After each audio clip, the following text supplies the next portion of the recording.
Hello students, once again welcome to your own YouTube channel Learn English with Pradeep. Students, intermediate prose fourth lesson the homecoming जो कि रविन्द्रनाथ टैगोर जी के द्वारा लिखा गया है, आज इस चैप्टर का सेकंड पार्ट लेकर के आपके बीच में आए हैं, जिसमें हम लोग हिंदी और इंग्लिश एक्सप्लेनेशन सीखेंगे, एक्सप्लेनेशन जानेंगे, इस कहानी को समझेंगे। आइए शुरुआत करते हैं। स्टूडेंट्स, अभी तक हमने पढ़ा कि कैसे पथिक और उसके अन्य गांव के दोस्त घूम रहे होते हैं। अचानक उन्हें लकड़ी का एक टुकड़ा नदी किनारे पर दिखाई पड़ता है।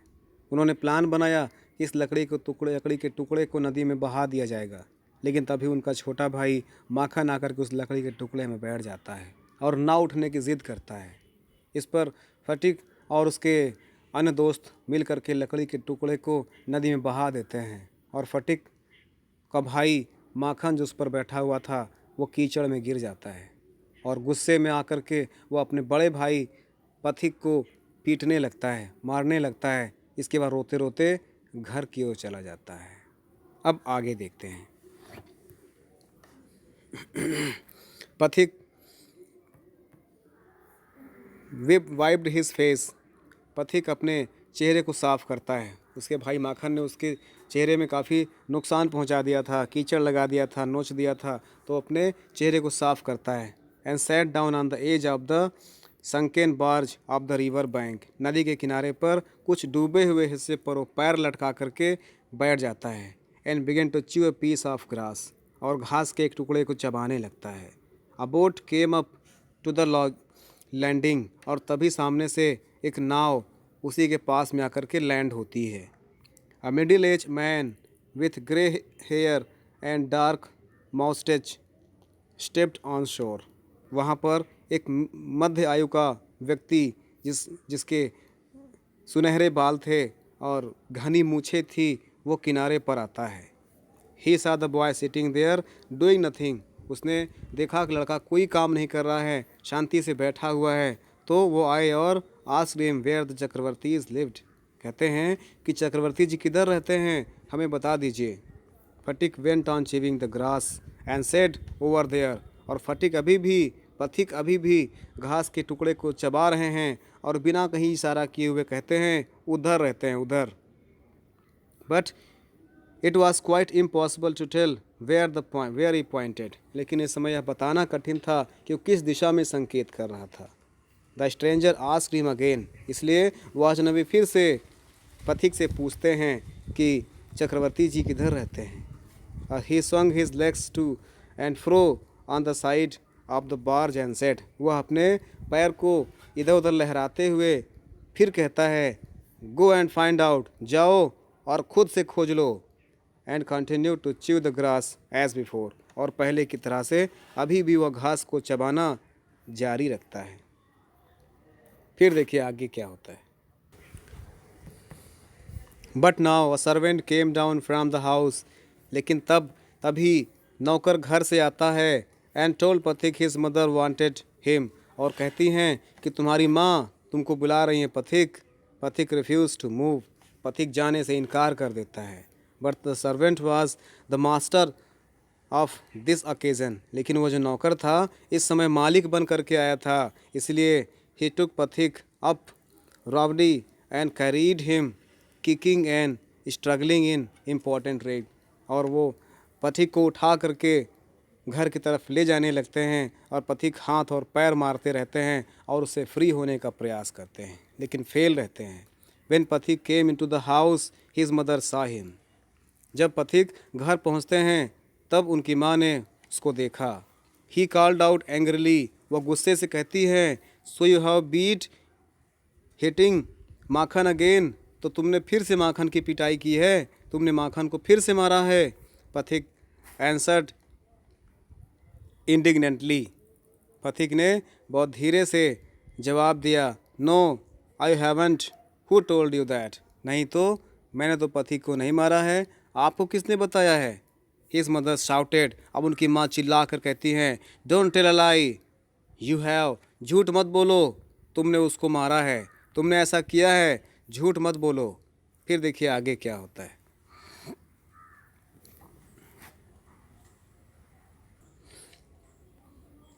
आगे बढ़ते हैं। पथिक सैड सडनली, पथिक तभी अचानक कहता है, आई टेल यू, मैंने आपसे कहा ना, आई हैवंट, कि मैंने उसको नहीं मारा है। यू आस्क माखन, तुम माखन से क्यों नहीं पूछती हो? But Makhan thought it was the best stick to his previous statement, लेकिन वो कहता है, वो सोचता है, पथिक सोचता है कि उसके लिए अच्छा मौका है, इसलिए वह अपने पुराने स्टेटमेंट पर ही कायम रहता है, अपनी पुरानी बात पर ही कायम रहता है जो उसने अपनी माँ से पहले बताया था। और फिर से कहता है, यस मदर, पथिक डिड हिट मी, हाँ मम्मी, पथिक ने मुझे मारा है। पथिक्स पेशेंस वाज ऑलरेडी एग्जॉस्टेड, पथिक का धैर्य पहले ही टूट चुका था। और he could not here this unjust, अब वह अन्याय को बर्दाश्त नहीं कर सकता था, इसीलिए ही रस the Makhan and hammered him with blow, इसलिए वो माखन की तरफ लपकता है और मुक्का से उसको मारना शुरू कर देता है। टेक दैट, ही क्राइड, वो चिल्ला चिल्ला कर कहता है, ये ले, ये ले, ये ले, और झूठ बोलेगा, ये ले। तो मम्मी के सामने ही अब पथिक ने माखन को मारना शुरू कर दिया। His mother took Makhan side in a moment, तुरंत माखन की माँ ने माखन को एक किनारे पर कर दिया और पुल्ड माखन अवे, और माखन को दूर कर देती हैं और कहती हैं, beating him with her hand, और उसको पिटाई भी करती हैं अपने हाथ से। व्हेन पथिक paused her aside she shouted out, जब पथिक फिर से उसको मारने के लिए दौड़ता है तो उसकी माँ चिल्ला करके कहती हैं, व्हाट यू लिटिल विलेन, तुम छोटे बदमाश, would you hit your own mother, क्या तुम अपनी माँ को भी पिटाई करोगे, क्या तुम अपनी माँ को भी मारोगे? फिर देखिए आगे बढ़ते हैं। It was just at this critical junction, कहते हैं इसी नाजुक दौर में, that of the grey hair stranger, वह सुनहरे बालों वाला अजनबी अराइव्ड, वहाँ पर आ पहुँचता है। यही समय जब नाजुक दौर चल रहा था, डांट चल रही थी, पिटाई हो रही थी, उसी समय वो सुनहरे बालों वाला और घनी मूँछों वाला अजनबी उस घर के सामने आ पहुँचता है। He asked what the matter was, और वो दूर से कहते हैं, क्या हुआ, क्या मामला है?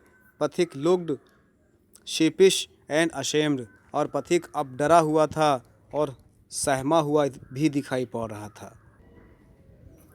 But when his mother stepped back, लेकिन जब उनकी माँ पीछे मुड़ी, लुक्ड एट द स्ट्रेंजर, और अजनबी की तरफ देखा, तो her anger was change into surprise, तब उनका गुस्सा अचानक आश्चर्य में बदल जाता है। फॉर, क्योंकि she recognised her brother and cried, क्योंकि वह अपने भाई को पहचान गई थी और कहती हैं, वाई दादा, अरे भाई, where have you come from, आपके कैसे आना हुआ, और कैसे हैं, कैसे आना हुआ?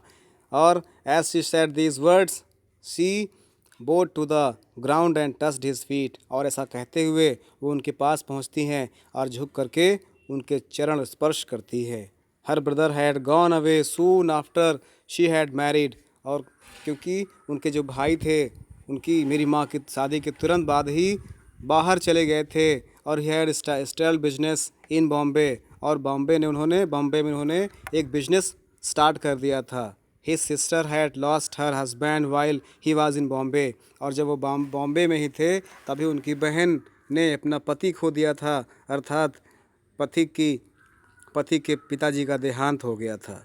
Bisambhar had now come back to Calcutta, अब बिसंभर अर्थात उनके भाई या पथिक के मामा कलकत्ता में आकर फिर रहने लगे थे। And had at once made queries about his sister, और वहीं पर उन्होंने अपनी सिस्टर के बारे में जांच पड़ताल की, अर्थात खोजबीन शुरू किया। और he had then hasted to see her as soon as he found out where she was, और वह तुरंत ही अपनी बहन से मिलना चाहते थे, वो तुरंत ही अपनी बहन को देखना चाहते थे। इसलिए जैसे ही उसने बहन का पता लगाया, वो उनसे मिलने के लिए घर उनके चला आता है। आगे बढ़ते हैं। The next few days were full of rejoicing, आगे के कुछ दिन हंसी खुशी से बीते। The brother asked after the education of the two boys, बाद में भाई दोनों बच्चों के शिक्षा के बारे में पूछते हैं। He was told by his sister that Phatik was a perpetual nuisance, तो वह सिस्टर अपने भाई को बताती हैं कि पथिक अस्थायी रूप से शरारत का कारण बन गया है। ही वॉज लेज़ी, अब वह आलसी हो गया है, और डिसोबीडियंट, और किसी की बात नहीं मानता है, वाइल्ड और जंगली हो गया है। But Makhan was as good as gold, लेकिन माखन तो सोना है सोना, एज क्वाइट एज लैम, उतना सीधा है जितना कि एक मेमना, and very fond of reading, और पढ़ने का बहुत शौकीन है। Bishambhar kindly offered to take पथिक ऑफ हिज सिस्टर्स हैंड, तभी अपनी सिस्टर से रिक्वेस्ट करते हैं कि पथिक को मैं अपने घर ले जाना चाहता हूँ, and educate him with her own children in Calcutta, और कलकत्ता में अपने बच्चों के साथ ही उसको पढ़ाऊँगा। The widow's mother readily agreed, वह विधवा माँ तुरंत तैयार हो जाती है। When his uncle asked Pathik if he would like to go to Calcutta with him, जैसे ही जब अंकल ने पथिक से पूछा कि क्या तुम मेरे साथ कोलकाता चलना चाहते हो, his joy is no bound and he said, उसके खुशी का कोई ठिकाना नहीं रहा और वो कहता है यस अंकल, अरे हाँ मामा, in a way that made it quick clear that he meant it।